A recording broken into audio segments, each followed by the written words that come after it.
So you want to go turkey hunting, huh? Well, before you head out into the woods, it's important to know the difference between gobblers and hens. Why?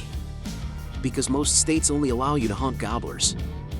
This makes good sense from a game management standpoint. One gobbler can impregnate several hens in a year, but the hen's survival is essential to guarantee a good harvest next season.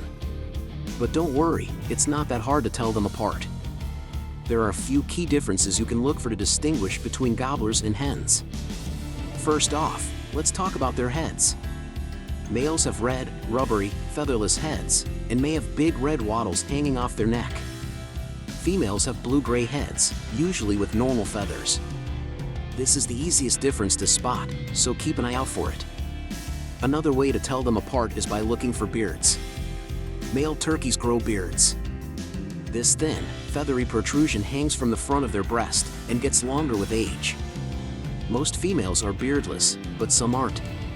Don't use this as your only indicator, but if you see a turkey with a beard, it's a pretty safe bet that it's a male. Leg spurs are another way to distinguish between the two.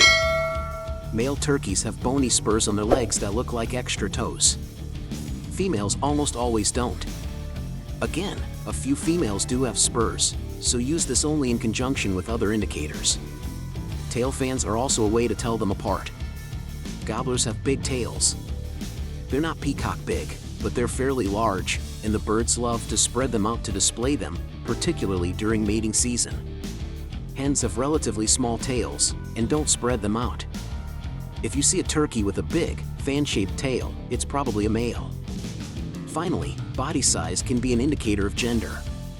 Male turkeys are about twice the size of females.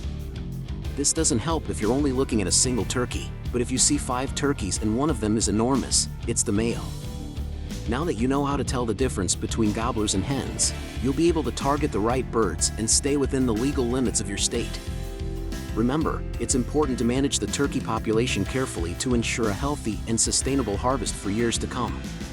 So, as you head out into the woods, keep an eye out for those red, rubbery heads, beards, leg spurs, tail fans, and body size. With a little practice, you'll be able to distinguish between gobblers and hens in no time. Good luck out there, and happy hunting!